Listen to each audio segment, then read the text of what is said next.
The planet Oralis had seen war for many years. The land was broken by fire and shadow.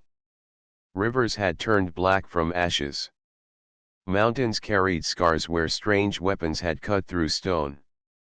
Villages had been abandoned, their walls left to crumble under dust and silence. The war had begun when the shadow creatures came from beyond the stars. They were not simple beasts. They moved like soldiers, dark and cold, feeding on the living energy of any race they touched. Many worlds had fallen before them, but the humans of Oralis refused to give up. The Council of Allied Races had once thought humans too young and weak, but they soon learned that humans fought with fire that refused to die. Among these humans, a young warrior named Aaron rose. Aaron had no noble family. He was not born in a castle or trained by scholars. He came from a farming village near the green valleys of Oralis. When the war reached his home, he had nothing but a broken spear and courage in his heart. He joined the army not for glory but because he wished to protect his people. That courage pushed him forward again and again, until even the generals began to speak of his name. The final battle against the shadow creatures came on the plains of Morin. The sky above was thick with smoke. The air was heavy with the smell of iron and dust. The armies of humans stood side by side with the tall warriors of the Thal, the scaled hunters of the Vora, and the silent machines of the Serans. Together they faced a wall of darkness that seemed endless. At the front stood Aaron.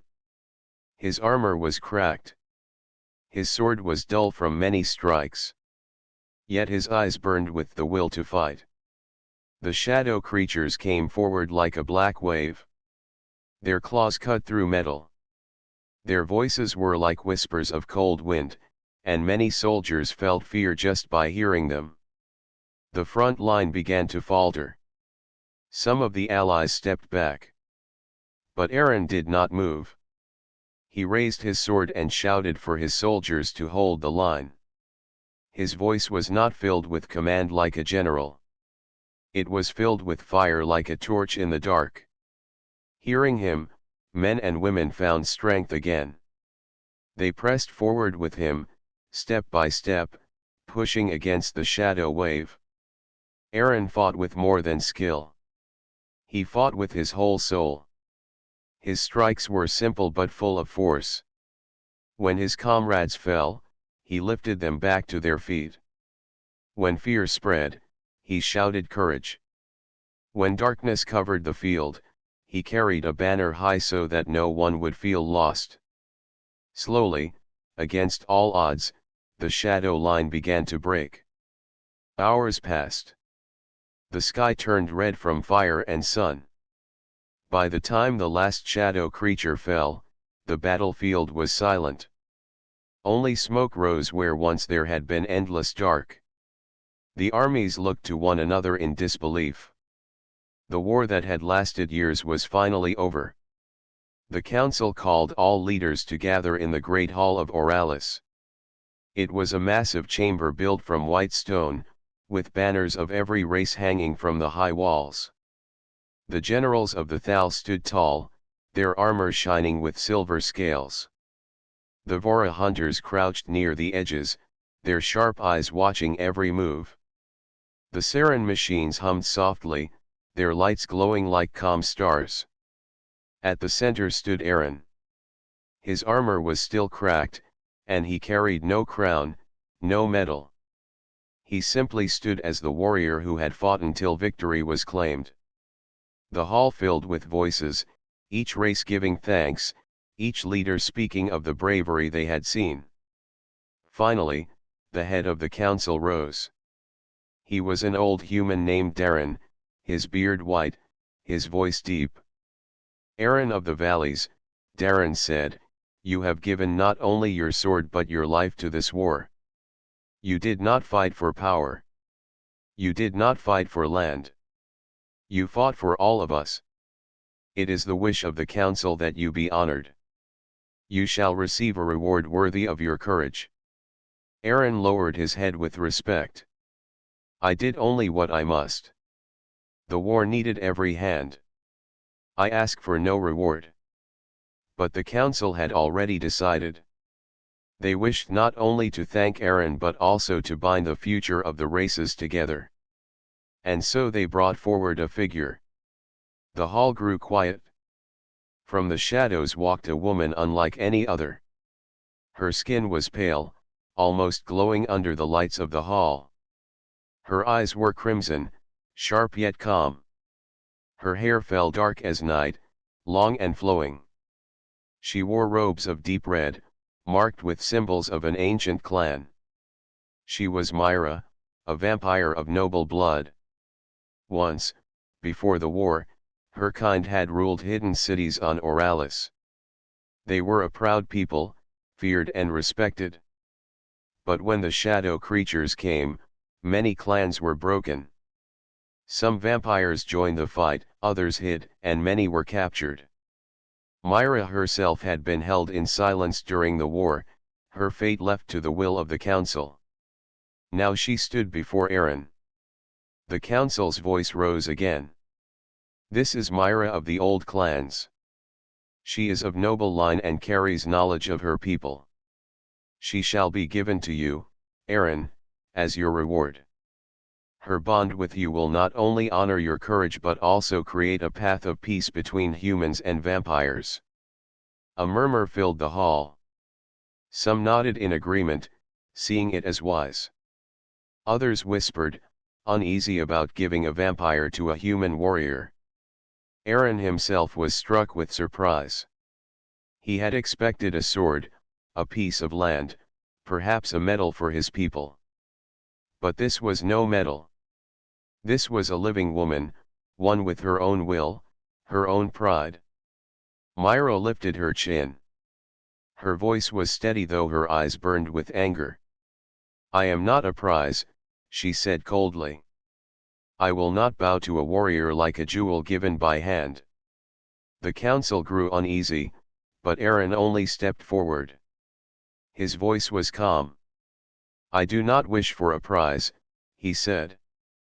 I did not fight for rewards. If she wishes to walk away, let her walk. I will not hold chains over her. The hall grew silent at his words. The council exchanged looks. This was not what they had expected. They had thought the warrior would accept gladly, binding him closer to their plans. But Aaron's heart was simple. He sought no chains for himself, and he would not place them on another. Myra studied him with careful eyes. She had expected greed, pride, or arrogance. Yet here stood a man who had been offered a rare gift and still chose respect over power. Her anger did not fade, but she felt something stir within her, something she had not felt since before the war. The council ended the meeting with a decision. Myra would remain with Aaron, though free to leave if she wished. The bond between their peoples would stand, but it would be her choice to walk beside him or not.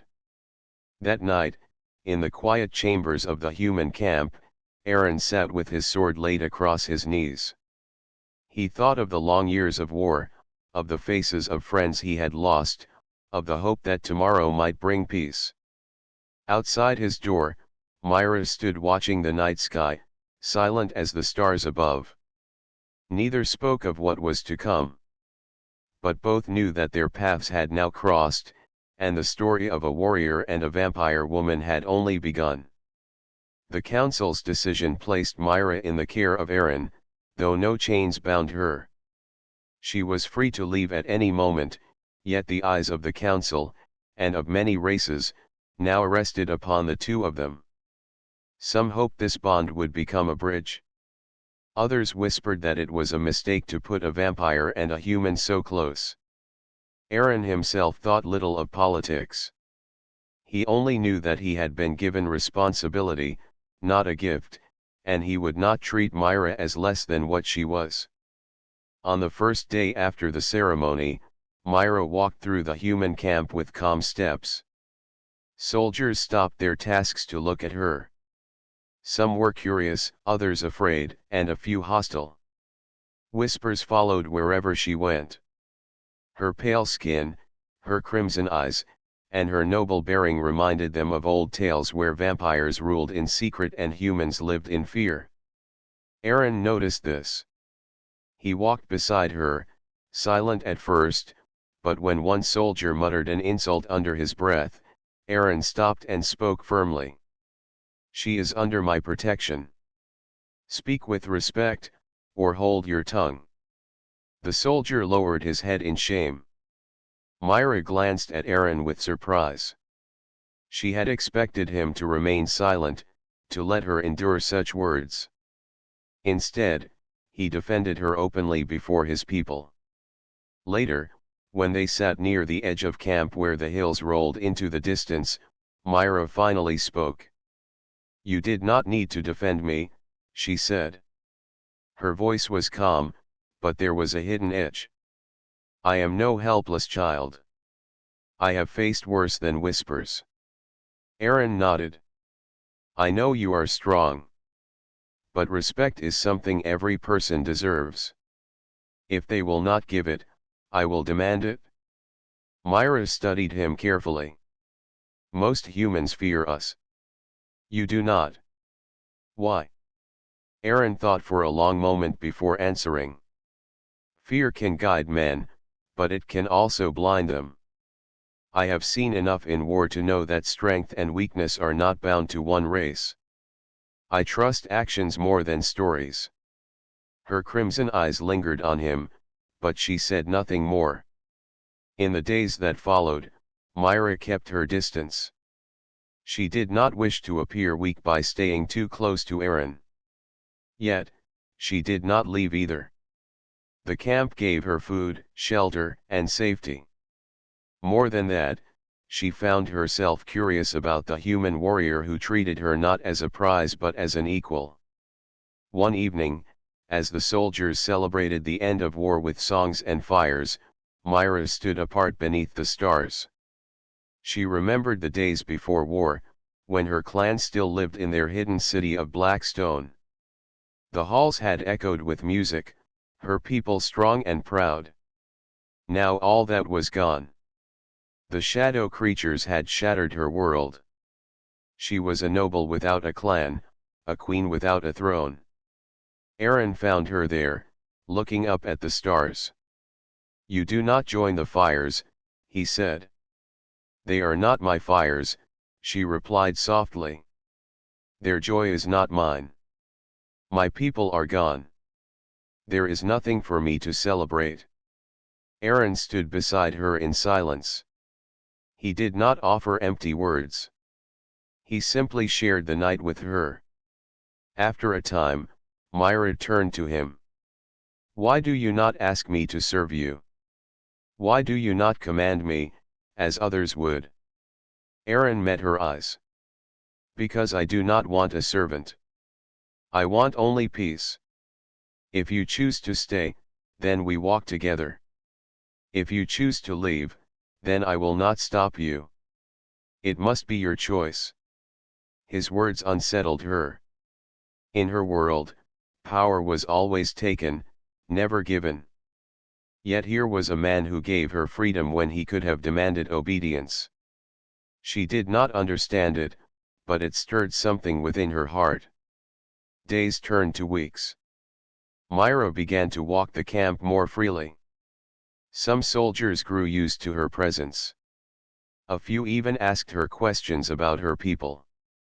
To their surprise, she answered with patience.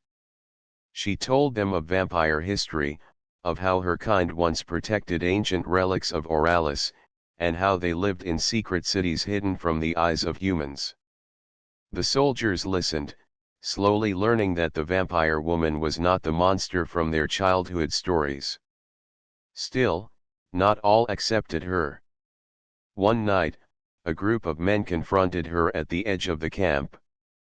They held torches and anger in their eyes. "You should not be here," one said. "The war may be over, but we do not trust your kind. Leave before trouble finds you." Myra stood tall, her eyes glowing faintly red in the firelight. I am no enemy to you, she said calmly. But if you raise a hand against me, you will regret it. Before the men could answer, Aaron stepped into the light. His sword was sheathed, but his voice was strong. If you distrust her, then you distrust me. She walks under my protection. If you challenge her, you challenge me as well. The men hesitated, then lowered their torches. They knew better than to oppose the warrior who had led them to victory. One by one, they turned away. Myra watched Aaron quietly. When the danger had passed, she said, "You defend me again, though it earns you no favor among your people." Aaron shrugged. "Right is right. Wrong is wrong. I will not stand aside when injustice walks before me." That night, Myra thought long of his words. She had lived her life among rulers who cared for power, not justice. Yet this human cared more for truth than for favor. Slowly, her heart began to shift. She did not yet trust him fully, but she could no longer deny that he was unlike any human she had known. The turning point came when a message arrived from the council. Though the war was over, reports told of strange raids in the borderlands. Villages had been attacked in the night. Survivors spoke of creatures moving like shadow, though weaker than before. Fear spread that the enemy had not been destroyed completely. The council asked Aaron to investigate, and Myra chose to go with him. When he asked why, she answered with honesty. "Because I know what your council does not. These shadows are older than the war. My people once guarded knowledge of them. If they return, I may be the only one who understands." Aaron accepted her help without question. For him, trust was not a weapon but a bridge. Myra felt that trust, and though she did not say it, she was grateful. Their journey together began under heavy clouds and long roads. It was the first step not only toward the mystery of the raids but also toward something deeper. Myra had been given as a reward, but she was beginning to see that her true choice lay ahead. Would she remain a wandering remnant of her lost people, or would she walk beside this human warrior, not as prize and owner, but as equal and partner? The answer was not yet clear, but the fire of it had already begun to burn within her. And as they rode into the dark hills, with danger waiting beyond, Myra realized something she had never admitted before. She no longer wished to leave. The journey to the borderlands began at dawn. The sky was gray with heavy clouds, and the road stretched far through hills and broken forests. Aaron rode at the front on a strong brown horse, his armor patched from war but still steady. Myra followed close beside him, her pale figure wrapped in a dark cloak. She did not ride like someone unused to travel.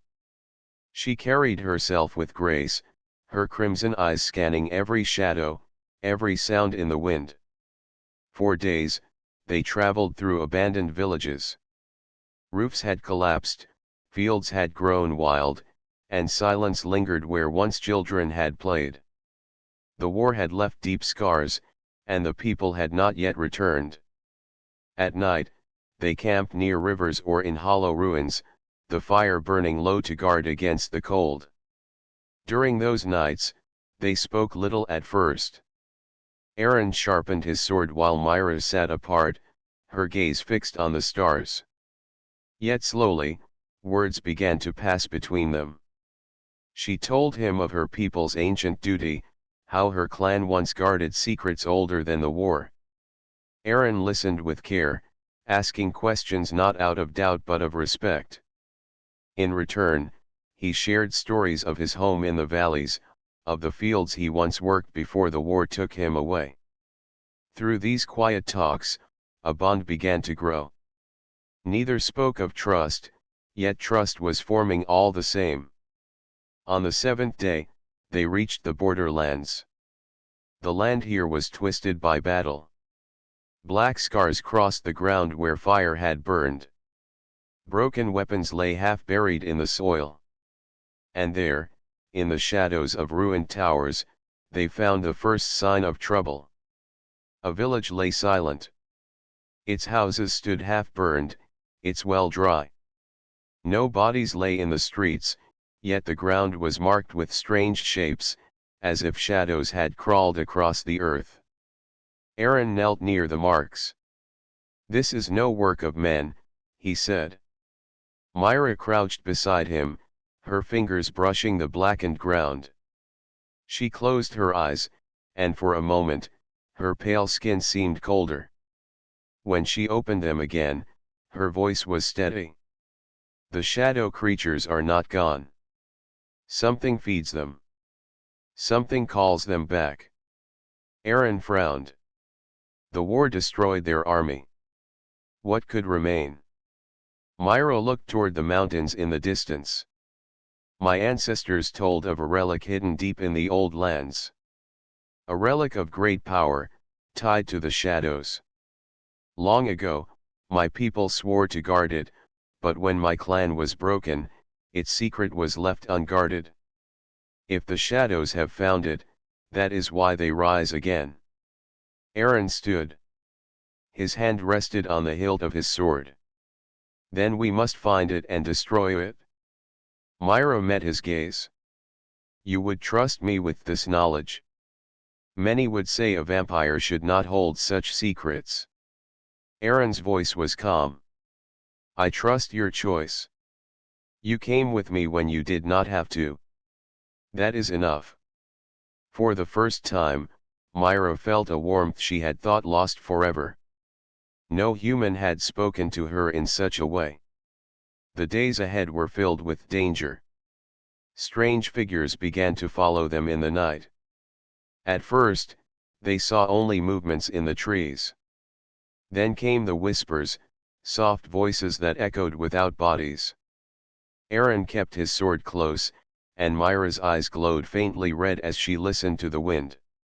One night, as they camped near a ruined stone wall, the whispers became real.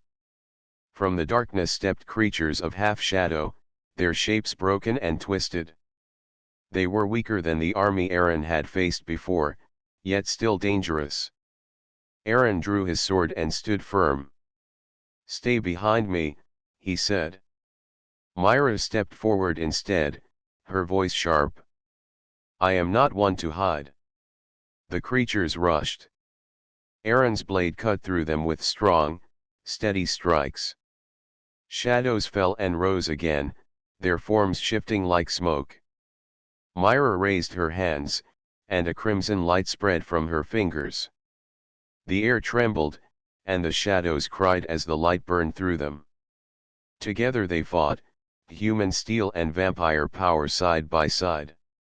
When the last shadow fell, silence returned. Aaron's armor was cut, and Myra's hands trembled from the force she had used. Yet both still stood. Aaron turned to her. "You saved my life." Myra looked at him with a faint smile, the first he had seen on her face. "And you saved mine. Perhaps that is how it should be." From that night onward, they no longer traveled as strangers. They moved as partners. Myra taught Aaron how to sense the presence of shadows, to feel the cold air that followed them. Aaron, in turn, taught her the discipline of soldiers, how to prepare camp quickly, how to guard without rest.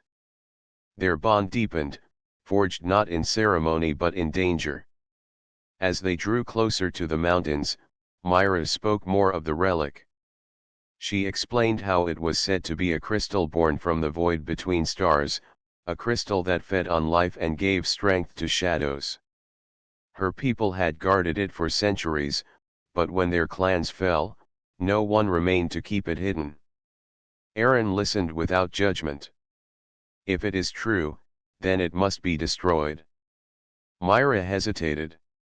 "It is not so simple. The relic is bound with old power.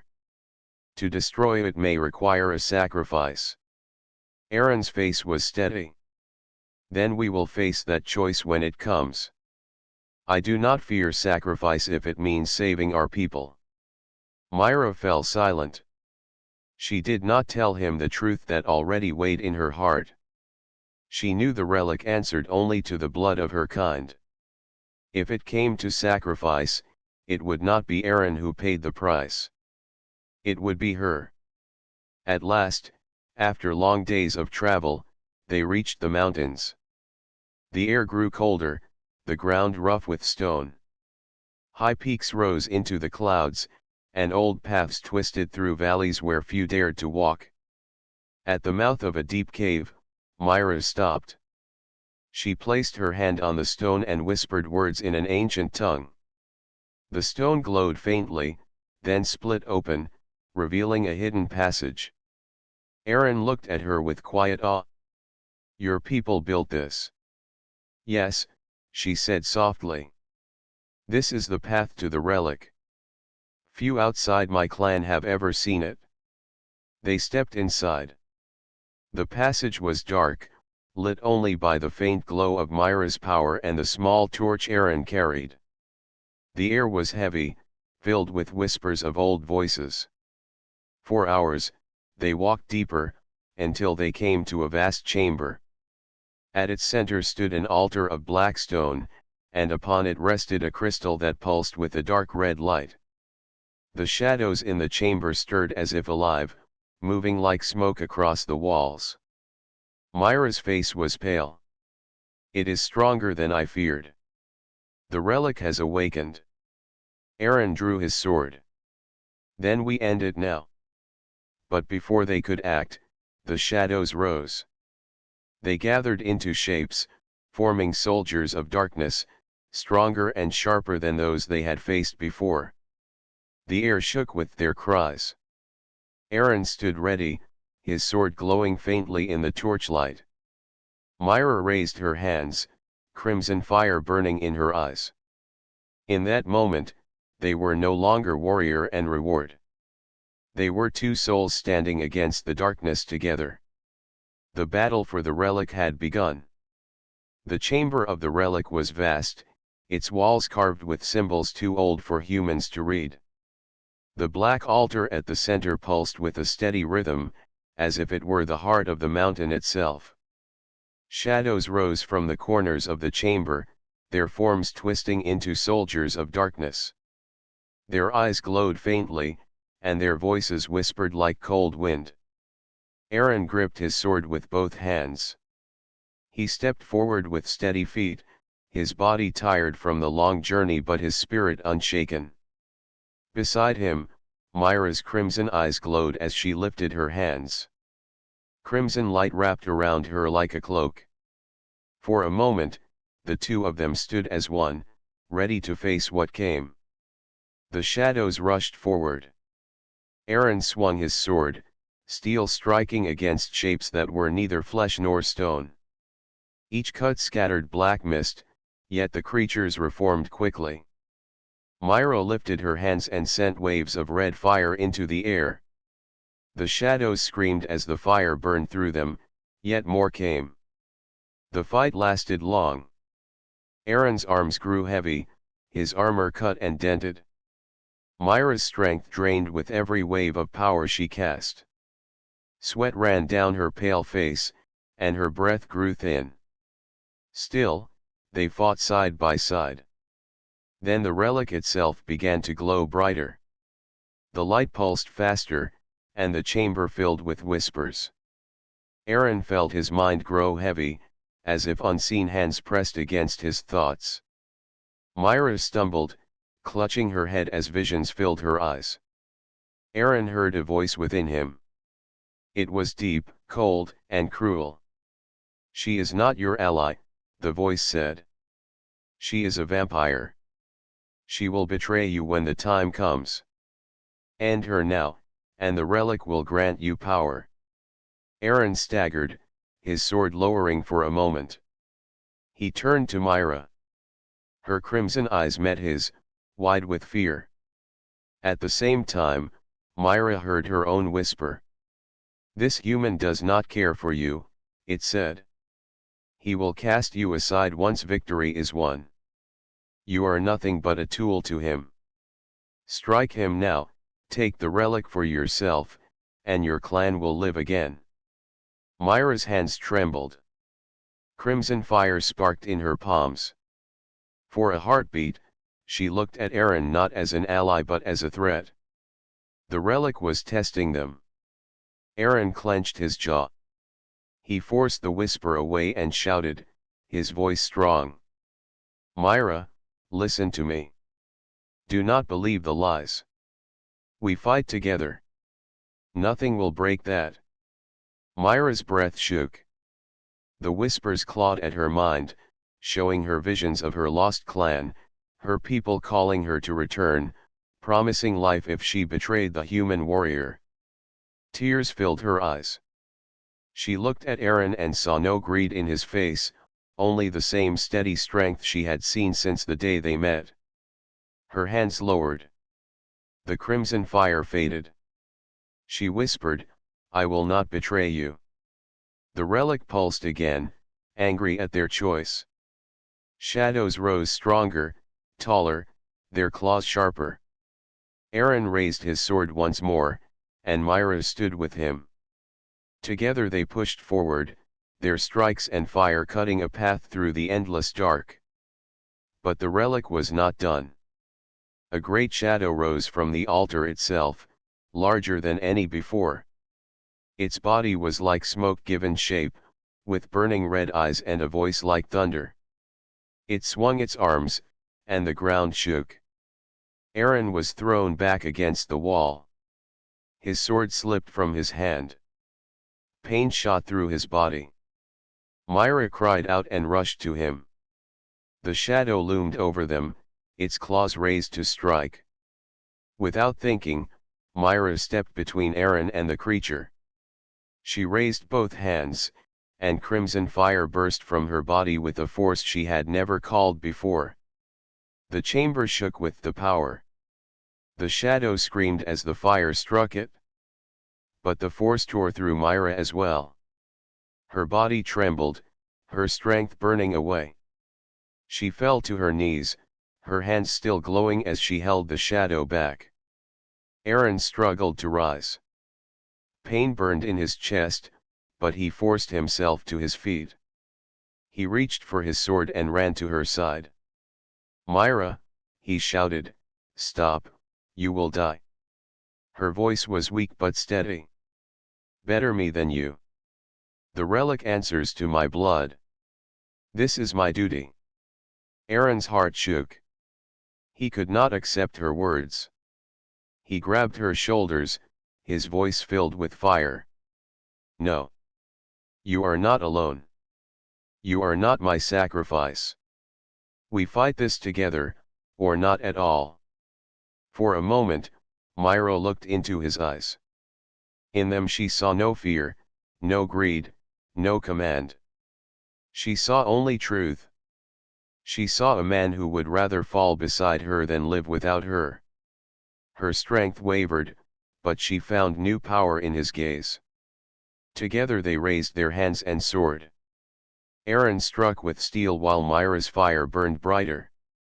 Their strength joined, human courage and vampire power as one. The great shadow cried out, its form breaking. The relic pulsed violently, then cracked. Light burst through the chamber, brighter than the sun. The shadows screamed and dissolved into nothing. The great shadow shattered, its voice fading into silence. When the light faded, the relic lay broken on the altar. The chamber grew still. No whispers filled the air, no shadows moved. The danger was gone. Myra collapsed, her body weak from the power she had poured out. Aaron caught her before she hit the ground. He held her close, his heart pounding with fear. Myra, stay with me, he whispered.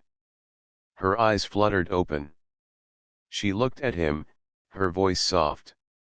Why do you care so much? I was given to you as a prize. You could let me fall, and none would blame you. Aaron's grip tightened. Because you are not a prize. You are not a tool. You are Myra, and I cannot lose you. I will not. Tears touched her crimson eyes. For the first time since the fall of her clan, she felt something she had thought lost forever. She felt love. She closed her eyes, resting against him. Then I will not leave you. Not now, not ever. Aaron held her in silence, the broken relic glowing faintly behind them. He knew the war was not yet finished, for there would always be new threats. But in that moment, none of it mattered. What mattered was the woman in his arms, the bond forged in fire and danger, stronger than any chain the council could create.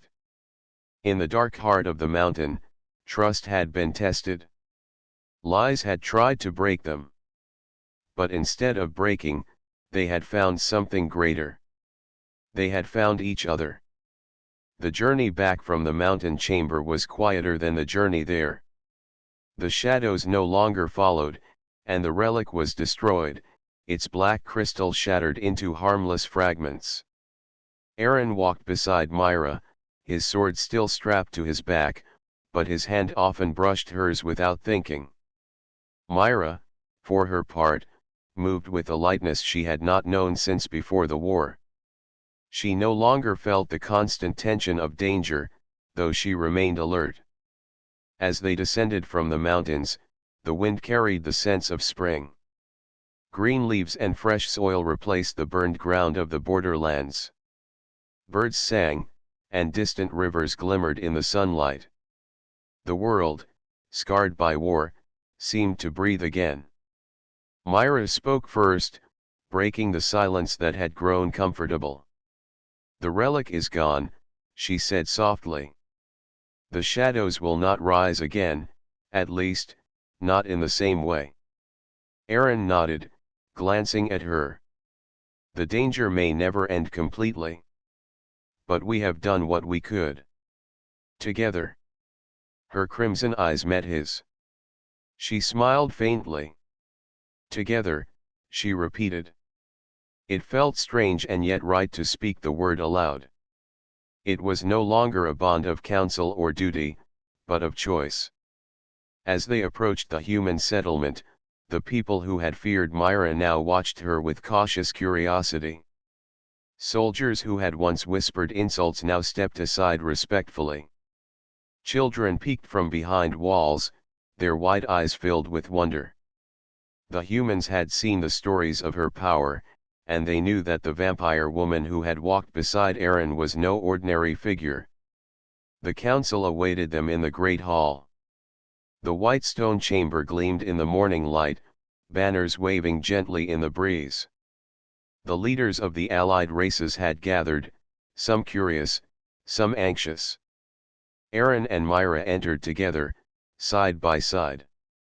No ceremony marked their entrance, but the room fell silent nonetheless. Darren, the head of the council, stepped forward. His eyes were steady, but there was a hint of surprise in his gaze. Aaron, he said, his voice deep, you have returned. And the relic? What has become of it? Aaron took a deep breath. The relic is destroyed. The shadows that followed it are gone. Myra's knowledge guided us. She saved lives, as much as anyone here could. A murmur passed through the council. Some whispered admiration. Others looked uneasy. No one spoke against her, though. Myra stood tall, meeting their eyes. She did not bow. She did not fear them. She had walked through danger and survived. Darren studied her for a long moment. Then he nodded. You have done well. Your people would have been proud. Myra inclined her head slightly. I only did what was necessary. Then Aaron stepped forward, his gaze sweeping the council chamber. His voice was calm, steady, but full of authority. Myra is not my reward. She is not a tool to be given or taken. She is my partner, and she chose to walk beside me.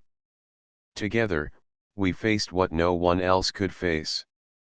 She is my wife. The words fell like a hammer in the hall. Silence followed.